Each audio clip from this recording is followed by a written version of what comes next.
Good afternoon, everybody. Hope you're doing well. My name's Will. This is Ashley. We're going to tell this story. First, I want to start off by saying the process we got to get to the whole design thinking and how to use it in the sales context. So for me, it began with a situation I think many of you have probably faced before. I had to buy a house and I had to sell my house to get into that house. And we weren't necessarily in the market for a house when we went and saw this place, but my wife really wanted it, so we put a bid in and we got the house. We didn't have a buyer's agent.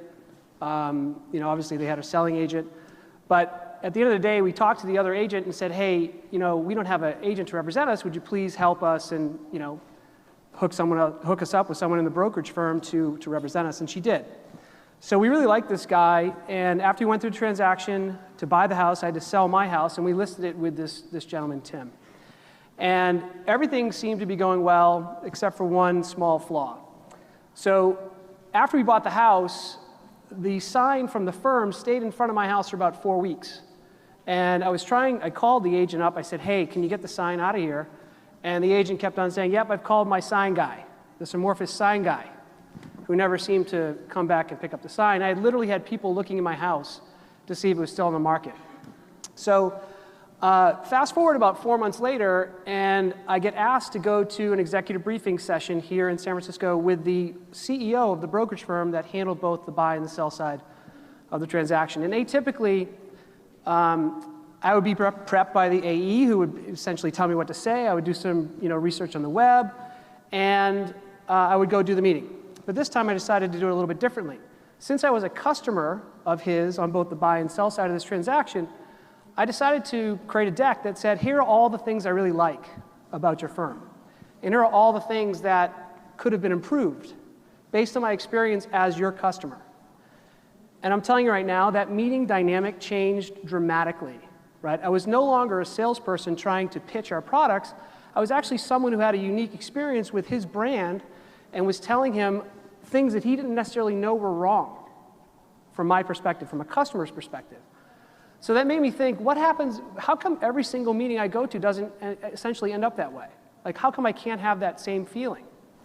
Around the same time, I met Ashley Welch and her partner Justin Jones from Somersault, and they educated me on design thinking and the principles of design and how it's used to create innovative products and experiences. And when I saw that, they introduced me to this concept of sell by design. So what we decided to do was say, okay, let's give it a go and see what happens. So we piloted this. So we essentially took 33 account executives and we trained them over a period of 2.5 months. There was an initial training and then there was a coaching period thereafter. We took 66 customers that we designated as customers that we thought we could do more business with, but they weren't necessarily the customers that we're always hitting. And lo and behold, we had a 125% increase in pipeline in those 66 accounts and 170% bookings increase year over year, translated into millions of incremental dollars for Salesforce. So that was amazing. So we decided to do it again with a different group, this time with a team that focuses in more on new business acquisition for Salesforce, customers that we think should buy more from us. And what they found was that the number of touches to get to the first meeting was reduced by 50%. So a huge productivity increase because they weren't wasting their time sending out those 30 bashos or those 30 phone calls. They just had to do it 15 times because what they're saying was more compelling. And then, not to have this last because it's the least important, and frankly, in my view, this is the most important bit, we actually increased our credibility with our customers, increased our level of trust, and then lastly, deepened our level of engagement in every single call we did. So we got some amazing results from this, and we wanted to share with you today kind of the principles we used to create Sell by Design and how it's worked for Salesforce. And Ashley will run you through right now how it all kind of comes together. All right. So I know you think you were kind of paying attention also on your phone, but this is the time to put down your phone, and we're going to put you in an exercise. So I want you to get in a pair, and one of you is going to be the salesperson, and one of you is going to be the customer, okay? So that means right now. Get in a pair. You got 10 seconds to find a pair.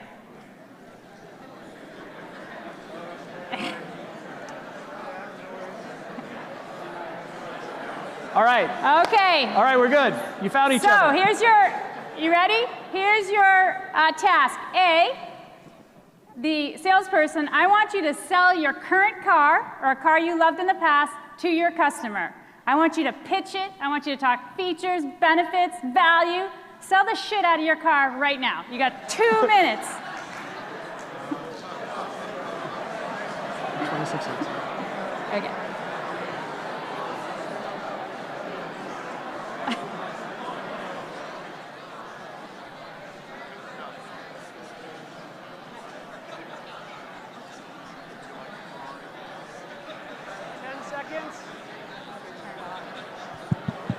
You have 10 seconds.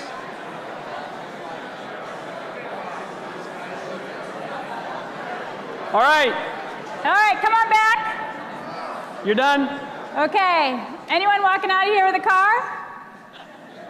Maybe one. All right, two. Okay, so we're going to come back to that. We wanted to give you a visceral experience of what we're talking about. So remember how you're feeling right now, and we're going to come back to that exercise at the end.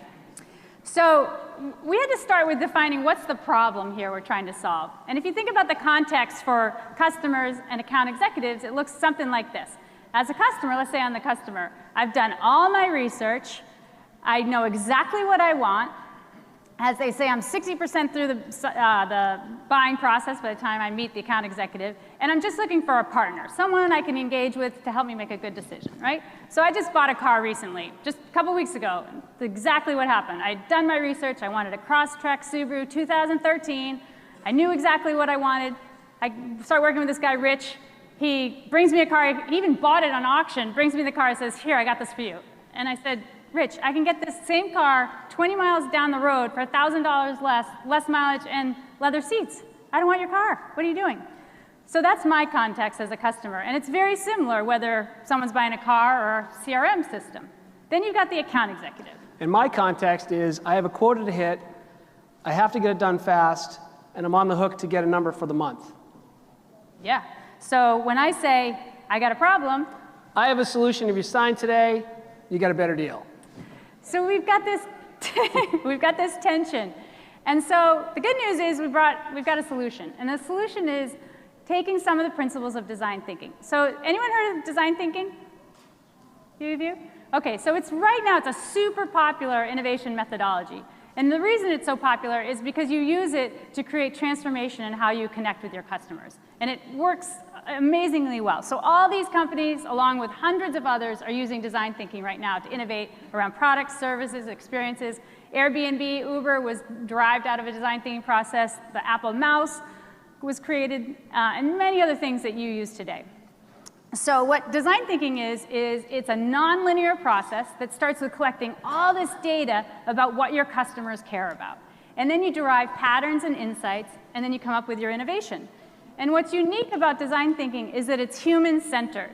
It starts with what we care about. We as humans, as customers and users care about, not what you think is your best new idea or what's most feasible and viable for your company.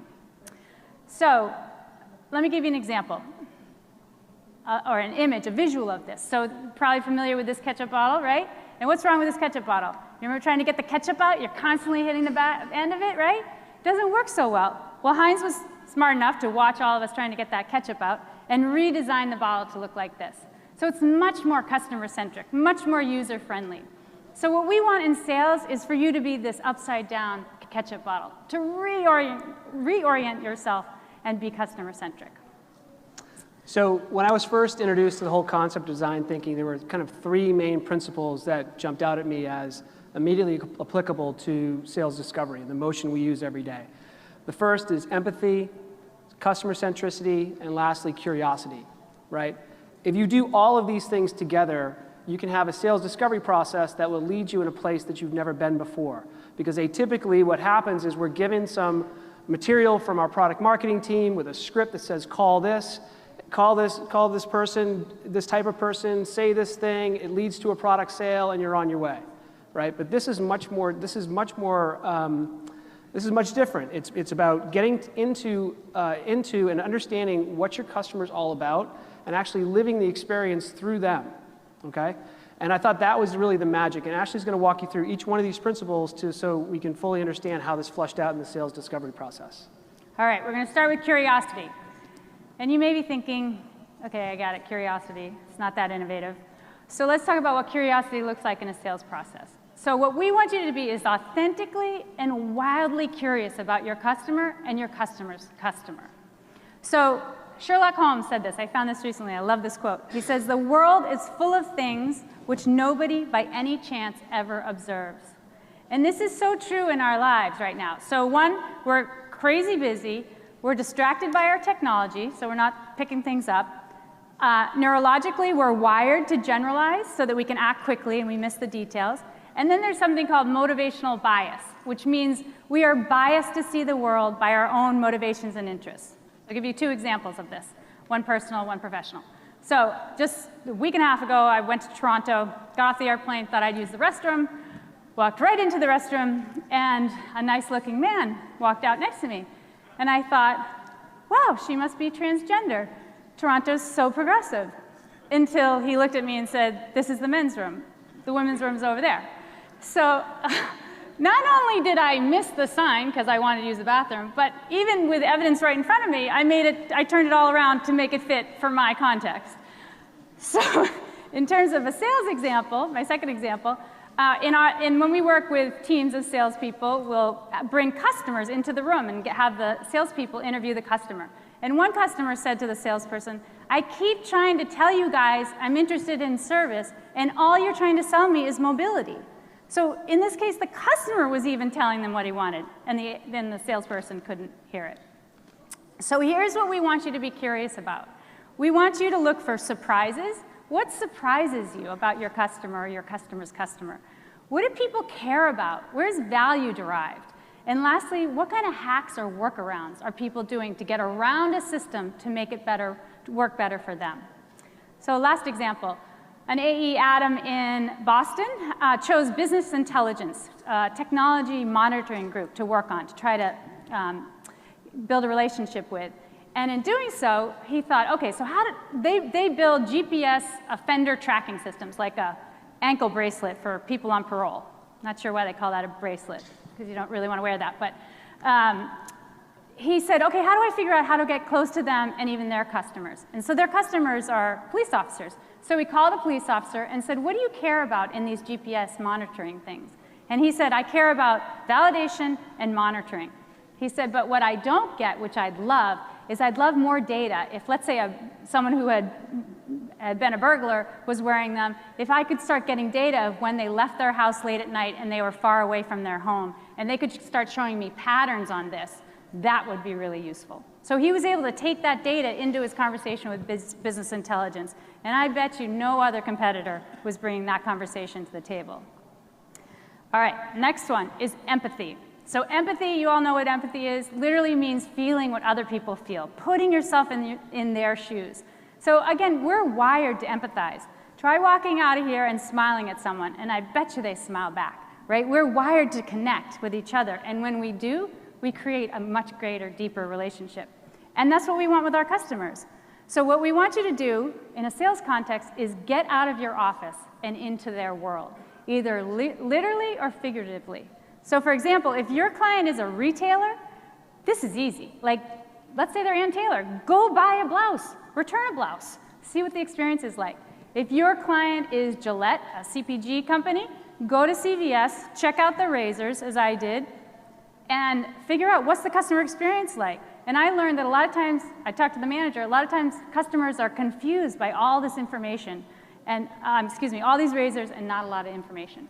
If your customer is PwC or Intel or GE, it feels a little harder to get close to them. You just need to be more creative. Maybe you have a cousin who works there. Maybe your firm's a client of theirs. Figure out some way to get some data. And lastly, if you're an inside salesperson and you can't leave your office, you're on the computer, what do? You can get on Glassdoor. Find out what employees are thinking about. Look, Google customer reviews. You can get so much data, even online. So even if you're thinking to yourself, yeah, but I got all these other things I have to do for my manager, and this takes too much time, you might not invest that much time on some clients, but on others, do a lot of discovery like this. Or, as one of our AEs said to us, this actually isn't about taking more time. It's just changing my mindset around what I'm looking for. And I'll be honest with you, when I first saw empathy, after being in sales for about 20 some odd years, I have never hired someone because they have a great high quotient of empathy, right? We don't typically look for that in our salespeople. However, I will say this, after seeing this in action, it's completely shifted the way I view this. This is a magical superpower that once it's unlocked, you can do some amazing things with it. All right, so lastly, remember it's not about you, it's about them. So this is when you're face-to-face with your customer and you've got a chance to either show up and throw up, as they say, all your products and services, or you can share with them what you've learned through your discovery process about them. And when you do that, it transforms the conversation. So imagine a conversation with your customer where you never talk about your products and services, and all you talk about is your insights about their customers and even your experience of being a customer. And that's the pathway onto co-creating with your customer about a solution in the future. So remember, start with them, not you. And when you do this well, when you take all three of those elements and smash them together and run a discovery process that encompasses all three of those, you get quotes like this. This is a colleague of ours at Salesforce who ran this with a major company. He said, by taking a customer-centric approach to discovery, we became a student of our customer's business. When we shared our insights at the executive level, we gained instant credibility. This could very well be one of the fastest $0 to multi-million-dollar partnerships we've seen in the history of the company. And Salesforce, as you know, has been around for 16 years. Now we do a lot of multi-million-dollar deals. So it may feel as if you're slowing down the discovery process, but in fact, you're accelerating the revenue process. And that's really what we've seen by using this approach. All right, so we want to tell you one more story about Greyhound. And this is actually a story about someone in this audience, Sachin Ray, who's over there. It's all right. So we had the pleasure of working with Sachin in one of our programs, and Sachin chose Greyhound as the account that he was going to work on because it was an account that Salesforce would love to have a relationship with, but hadn't had the opportunity to do so. So Sachin, of course, did all his due diligence online, learned everything he could about the client through the annual report and 10K and website. But then he went down to the to the San Francisco bus terminal, and he met Maya.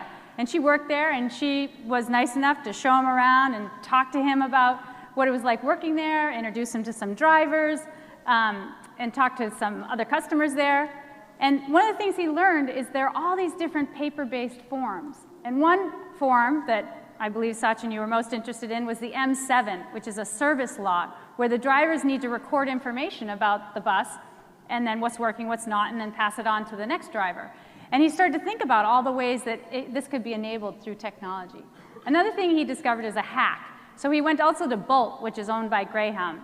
And they're supposed to scan tickets when people come in to the bus, but that sometimes takes too long. So the bus drivers, instead of scanning it with the iPhone, they just have a list and they check people off. So that's an example of a hack you're looking for. So lastly, Sachin became a customer himself, and he took a trip from San Francisco to LA on a Greyhound bus. So I'll also point out that Sachin is sitting here now with a VP from Greyhound, Alice. Hi, Alice. Thank you for coming. So the end of the story. Yeah, so I love this story because we had a hard time breaking into Greyhound. We've been attempting to forge deeper relationships with Greyhound, and we never really had a good story for them, right? And the cool thing about this was after Sachin had that initial experience with Greyhound and did his research, he came back and told me this. He goes, my talk track used to be about Salesforce product, which is exactly what we tell our people to do, right? We train them on product. And so naturally they want to talk about product. But now Sachin says, it's based on my experience with the customer's product. So when Sachin calls up Greyhound and says, I would like to talk to you about a recent experience I had on your bus from San Francisco to Los Angeles, it's a much warmer conversation than, hey, what are you using for CRM over at Greyhound? I'd like to talk about replacing it, right? And through this effort, Sachin's had multiple meetings with C-level executives at Greyhound. Obviously, we're thrilled that you're here joining us at Dreamforce this year. And we're hopeful that we're going to have a long-term partnership with one of America's most nostalgic brands. Okay, so we're going back to the exercise. I want you to go back into your pair, and this time, I want the salesperson to approach your customer with, of course, curiosity, empathy, and customer centricity. And all I want you to do as a salesperson is ask questions, such as, what was your most memorable car and why? The why, keep asking why. What's your favorite memory with that car? What was the worst vehicle you ever had and why? What does transportation look like in your life? Or some other question that leads you to understand more about their relationship to cars. All right, and you have 3 minutes. Go. So that's...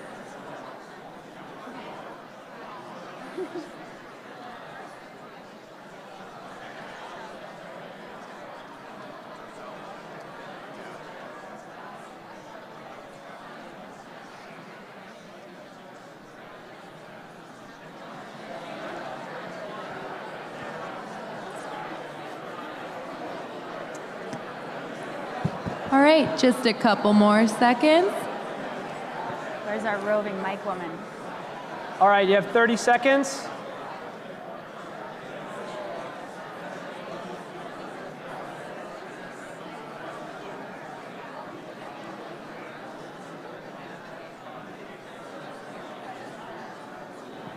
Okay, come on back. All right, so this is where we were going to have a mic. Do you have a mic in the back to bring up here? I think there's mics in the middle. Oh, no, that's all right. Can you use can I this to give? Oh, sure. Yeah, okay. So I want to hear from you. We want to hear from you. So for those of you who are customers, how many of you would have stayed in that second conversation longer and why?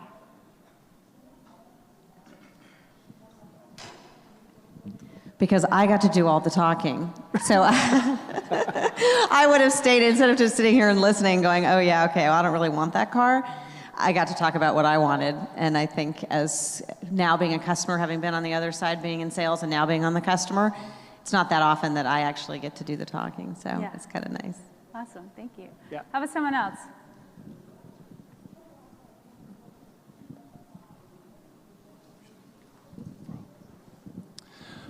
Hi, thanks for the session. It's been great. Rob started asking me questions about my family and the needs of my family. So I started gladly sharing that, and then all of a sudden it wasn't about the car, it was about what we could do as a family if we had the right vehicle. So the purchase or the selling thing just became a means to an end to get my family around and go camping and go to the beach. Right. But it was nothing to do with the car. It was, Yes. what do you want to do, what do you do with your family, and what vehicle is going to best facilitate that. So. Yeah, that's actually a great point. One of the things I got from the training that we did, we do a one-day training where the introduction is for design thinking, what it means, and then we send folks out into the street to go into, we picked a paint store as a retail example just because, frankly, it was a lot easier. And then we came back and shared our insights on what we saw at the paint store. And at the end of the day, we just kind of picked our heads up and realized we didn't talk about product at all, like all day. And that was somewhat liberating in a way, because it really reoriented our brains to think about observing things and not necessarily becoming prescriptive, which is what our nature is. See problem, fix problem, right? So that's a great observation. Thank you. How about someone else? One more. We can't leave without one more. Here we go. Okay, awesome. Hold on. Use the mic so we can hear you. So we started out, and he said, well, I don't have a car, I have a bike. So he started to sell me the bike. And, it made sense. It's like, okay, let's go. We want to do the training. We want to see how this works out. And when we came back around, it all kind of tied together, because then he started asking me, where I'm not really a bike person, And it's like, I need cars. And he's like, okay, well, what do you need most in your car? What do you like most about your auto, or what are you looking for? And so we got into that whole conversation. So it actually worked out. This is a really good training piece to it. So thank you. Awesome. Awesome. Sure. All right, so let's talk about the sales from the sales point of view. So those of you who are in the sales position, what did you learn that was surprising about your customer? Remember we were talking about like looking for things that were surprising. What did you learn that was surprising? Yeah? Right over here. So he's from Europe and has absolutely no need for a vehicle. Ah. So he's got Drive Now and other technology enabling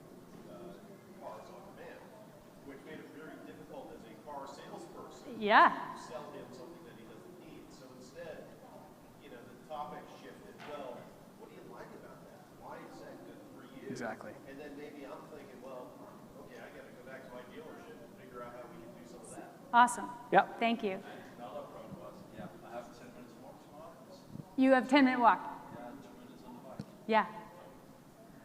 Cool. Thank you for sharing. How about someone else from a sales position to talk about either what was surprising to you, or what are your reflections on this process in terms of how you sell?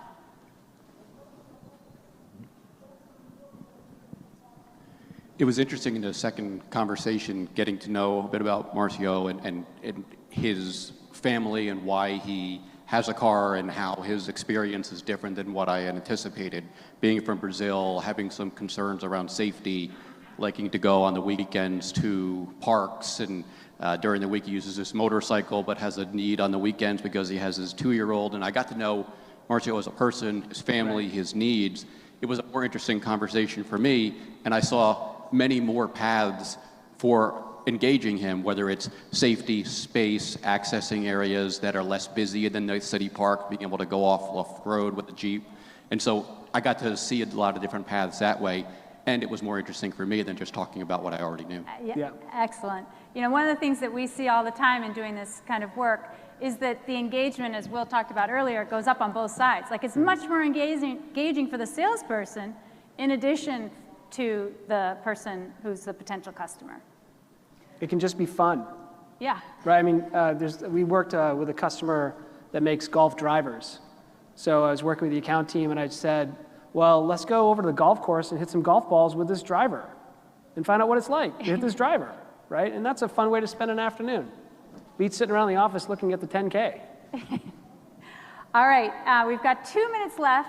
So I just want to see if there are any questions or comments. I know there's some of you here that have actually been through this program. Feel free to offer up your experience or any insights you've had.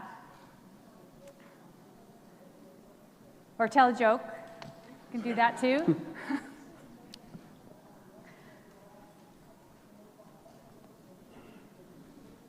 Nothing? You want to go out early? All right. Okay, so we will tell you that if you scan your badge on the way out, there's a postcard with some of the tips and tricks we talked about today. And obviously, if you want to learn more, Ashley and I both have written pieces on Quotable. So if you go to quotable.com, you can find out more about the experiences we both had kind of working through this process. And I know one of our AEs is actually teed up to write another article that I believe is going to get published in the next few weeks as well, to share her experiences with this. So with that, I want to thank you very much for coming today. It's been a pleasure for Ashley and I to join you, and I hope you have a great rest of the week. Yeah. Thank you. Thank you.